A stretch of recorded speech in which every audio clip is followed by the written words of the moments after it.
साल 1965 में अगस्त महीने का समय था।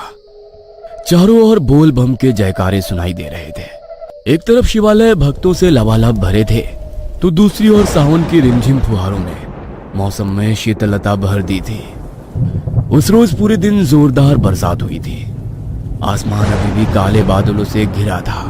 चूंकि ऐसे मौसम में धान रोपने का सबसे उपयुक्त समय होता है, ऐसा सोचकर नवल सांझ के 4 बजे जब बरसात धीमी पड़ी तो खेतों की ओर निकल गया। इस बखत कहाँ जा रहे हो? थोड़ी देर में अंधेरा घिर आएगा। अब छोड़ो भी, कल देखेंगे। अरे मैं लालटन लिए जा रहा हूँ। 4-5 घंटे धान रोपूंगा, उसके बाद वहीं खटिया लगाकर सो जाऊंगा। अरे पूस की कुटिया में कहाँ बरसात में रात बिताएंगे आप? छोड़िए ना। अच्छा, तू फिक्र ना कर, मैं देखूंगा। अगर बरसात हुई तो लौट आऊंगा। पत्नी के मना करने के बाद भी नवल एक हाथ में लालटेन और दूसरे में छाता पकड़े तेज कदमों से खेत की तरफ निकल जाता है। जल्दी जल्दी काम शुरू करता है और काम करते करते भूल ही जाता है कि रात घेर आई है। आसमान में अभी भी बादल थे। रह रहकर बिजली कड़क रही थी, लेकिन बारिश नहीं थी। थकान मिटाने को नवल अपनी खटिया कुटिया के बाहर डालकर थोड़ी देर सुस्ताने लगता है। जब तक थकान उतरती है, उसे एहसास होता है कि रात काफी हो गई है। अब उसे समझ ना आता कि इस काली गहरी रात में अकेले खेत पर ही रुके या घर लौट जाए। अभी नवल सोच ही रहा था कि तभी उसे लालटेन की मध्यम सी रोशनी में पास के खेत में किसी की आकृति दिखाई देती है। लो, मैं तो ऐसे ही घबरा रहा हूँ। हरिया काका भी लगता है आज खेत पर ही रुके हैं। पास के खेत में अंधेरे में किसी की आकृति देखकर नवल को बड़ी हिम्मत मिल गई थी। उसने साथ लाई हुई रोटियां निकाली और प्याज के साथ खाकर चुपचाप चारपाई पर लेट गया। नवल आंख बंद करके चारपाई पर लेटा ही था कि अचानक उसे लगा जैसे काका ने उसे पुकारा हो।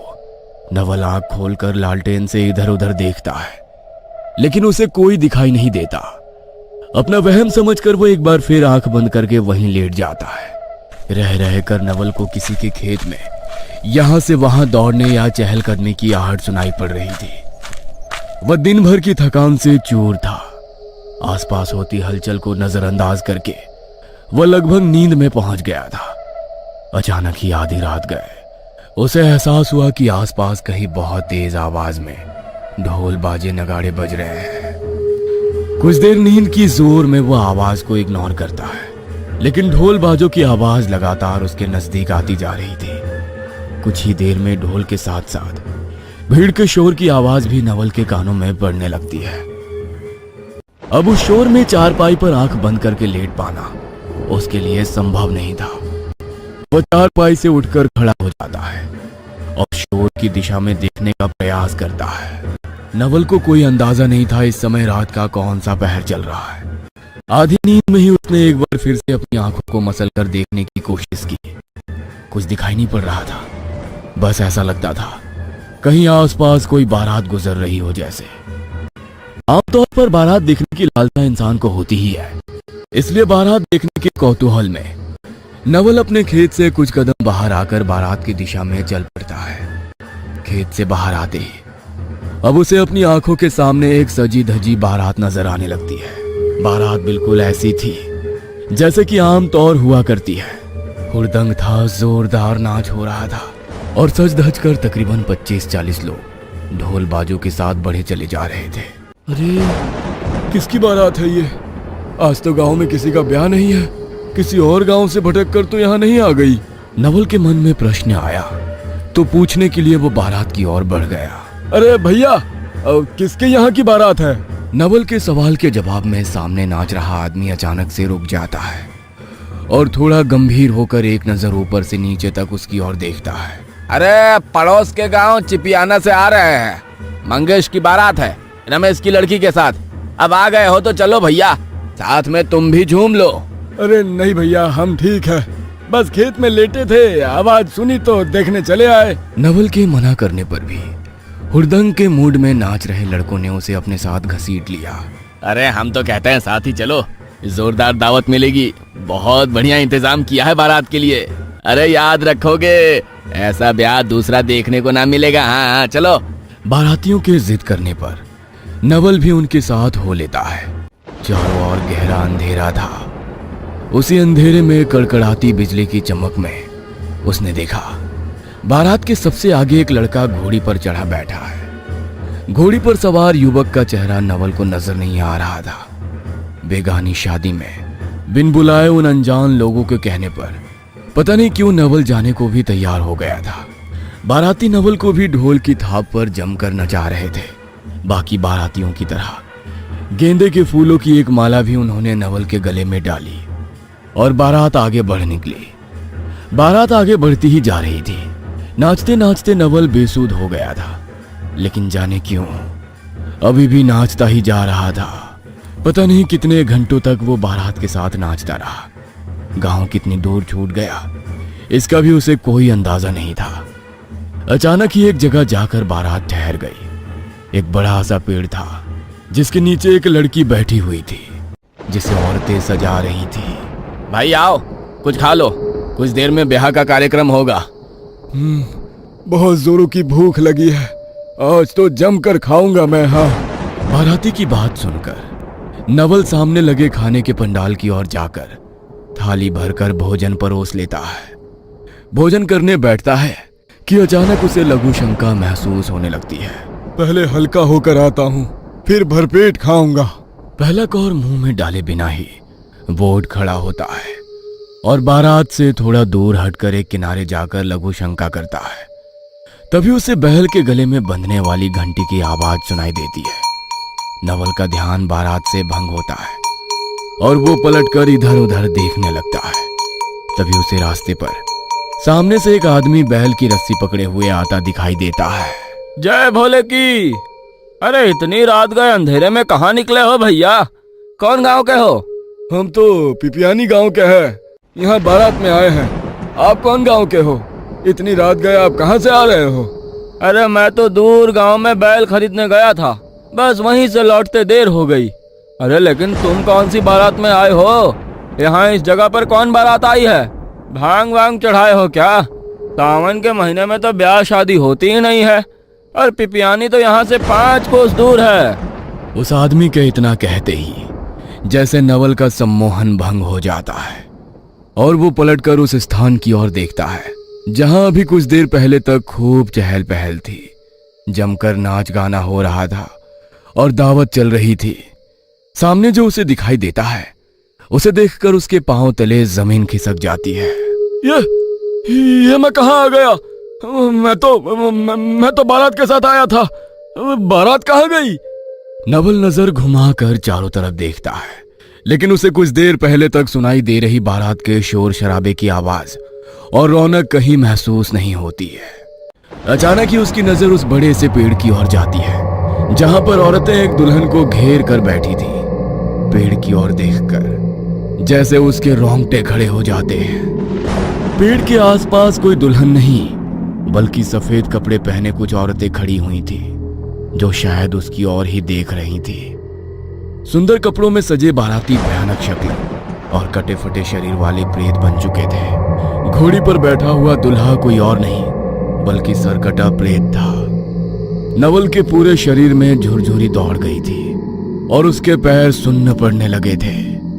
एक पल में जैसे उसके शरीर की पूरी ताकत ही खत्म हो गई थी। उसके सामने ढेरों भयानक भूत और प्रेत खड़े थे, लेकिन उसके शरीर में इतनी ताकत नहीं थी कि वहां से भाग सके। क्या हुआ भैया? अरे किस चक्कर में पड़ गए आप? कोई बारात नहीं है यहाँ पर, आप शमशान के बाहर खड़े हो, चलो यहाँ से। नवल उंगली का इशारा करके उस पेड़ की ओर देखने को कहता है। पेड़ पर उसे भयानक प्रेत उल्टे लटके हुए नजर आ रहे थे। अरे भैया कुछ नहीं है उधर, मैं कहता हूँ चलिए आप यहाँ से। अच्छा आप मेरे बैल का रस्सी पकड़िए और अपने इष्ट को याद करिए, भोले बाबा सबको पार लगाएंगे। भोले बाबा का नाम सुनते ही जैसे नवल की तंद्रा भंग हो जाती है और वो साथ चल रहे बैल को देखकर प्रणाम करता है। जय हो नंदी बाबा। बाबा मेरा संदेश भोले बाबा तक पहुंचा दो, मुझे इस मुसीबत से बाहर निकालो। पता नहीं क्या हो गया था मुझे, आज तो मैं शायद जिंदा घर ना लौटता अगर आप समय पर ना आए होते। भोले बाबा सबकी मदद करते हैं, उनकी दृष्टि सबके ऊपर रहती है, घबराओ नहीं, चलो मैं तुम्हें पिपियानी पार करा देता हूँ। नवल देखता है कि कुछ काले साए और प्रेत उसके पीछे पीछे चल रहे हैं। तभी नवल के कानों में एक दोहरी सी आवाज गूंजती है। लगता है इसने वो खाया नहीं, एक बार बस ये मुंह में लगा लेता तो आज इसे जाने ना देता। नवल को अब और कुछ भी नहीं सूझ रहा था। उन आवाजों पर ध्यान दिए बगैर वो बस ओम नमः शिवाय बोलता हुआ आगे बढ़ता जाता है। कुछ दूर तक पीछा करने के बाद वो प्रेत और काले साए गायब हो जाते हैं। जिस समय वो पिपियानी गांव के किनारे पहुंचा, सुबह के 4 बजने को थे। जाओ, तुम्हारी बला कट गई। ब्रह्म मुहूर्त का समय हो गया है। अब प्रेतों का समय काल खत्म हुआ। सुरक्षित अपने घर पहुंच जाओ। और हाँ, भगवान भोले का शुक्रिया करना मत भूलना। बोल बम। इतना कहकर वो आदमी अपने रास्ते निकल जाता है और नवल बेसूध होकर वहां से सीधा अपने घर के लिए दौड़ लगा देता है। आधे घंटे के बाद जब वो अपने घर के दरवाजे पर पहुंचता है तो बुरी तरह हाँफते हुए जोर जोर से घर का दरवाजा पीटने लगता है। इतनी सुबह यूं दरवाजे पर दस्तक सुनकर घबराकर उसकी पत्नी दरवाजा खोल देती है। सामने देखती है कि उसका पति दरवाजे पर खड़ा हुआ है, जिसके कपड़े पर एक भी बूंद पानी नहीं है, जबकि बाहर जोरों की बरसात हो रही थी। आप इतनी सवेरे सवेरे? क्या हुआ जी? इतने घबराए हुए क्यों लग रहे हैं? और बाहर तो इतना पानी बरस रहा है, लेकिन आपके कपड़े तो सूखे हुए दिखाई दे रहे हैं। आप बाहर से नहीं आए हैं क्या? इस एक रात में नवल ने इतना कुछ देख लिया था कि अब पत्नी के किसी भी सवाल का उत्तर देने की क्षमता उसके अंदर नहीं बची थी। किसी तरह लड़खड़ाते हुए वो 2 कदम घर के अंदर रखता है और गिरकर बेहोश हो जाता है। पति की ऐसी हालत देखकर नवल की पत्नी किशोरी बहुत घबरा जाती है और दौड़कर पड़ोस वाले काका को बुला लेती है। जैसे ही खबर मिलती है, गांव के कई सारे लोग नवल के दरवाजे पर इकट्ठा हो जाते हैं। किसी तरह पानी छिड़क कर हाथ पैर मलने के बाद आधे घंटे में उसे होश आता है और फिर वो पिछली रात हुई सारी आप बीती सुनाने लगता है। अरे तुमको किसने कहा कि कल हम रात में खेत पर सोए थे? हम तो पूरी रात अपने घर में सोए हैं। और हम तो क्या, इतनी बरसात में कोई गांव का आदमी खेत पर नहीं गया। कुछ तो दिमाग लगाओ। सावन के महीने में कौन सा ब्याह होता है? और जिस रमेश की लड़की की तुम बात कर रहे हो ना, उसको मरे हुए 3 दिन हो गए हैं। तुम क्या जानते नहीं हो मरे हुए आदमी का ब्याह हुआ करता है क्या? काका की बातें सुनकर तो नवल का शरीर एक बार फिर से सुन्न पड़ने लगा था। एक बात बताओ, उस आदमी का नाम नहीं पूछे जो तुमको उस प्रेत बारात से बचा कर लाया? कौन था? कौन गांव का था? टिमरी गांव बताया था, शायद शिव नाम था उसका। एक बैल लिए था, कहीं दूर गांव से खरीद कर लाया था। अरे हम तो कहते हैं किशोरी बिटिया, तुम्हारा पूजा पाठ काम आ गया। शिव नाम नहीं बताया था। हमको तो लगता है भगवान शिव ही थे जो नंदी के साथ तुमको वहां बचाने के लिए प्रकट हुए, वरना वो भूतों की बारात उनको काहे नहीं दिखाई दी? तुमको ही क्यों दिखाई दे रहे थे? जिस टिबरी गांव का तुम नाम ले रहे हो ना, दूर दूर तक 20 कोस तक में भी इस नाम का कोई गांव नहीं है यहाँ पर। अरे उम्र बीत गई हमारी इसी गांव में रहते रहते। आसपास के 7 गांव के लोगों को तो नाम से ही जानता हूँ मैं। एकाएक नवल को उस आदमी की बात याद आती है। आज कौन सा दिन है? सोमवार। क्या हुआ? कुछ नहीं, बस भोले बाबा का शुक्रिया अदा करना है। चलो मंदिर जाकर जलाभिषेक करते हैं। आज से मैं हर सोमवार को शिव मंदिर जाकर भगवान शिव का जलाभिषेक किया करूंगा। गांव के लोगों का कहना था कि नवल को उस रात साक्षात भोले बाबा मार्ग दिखाने आए थे।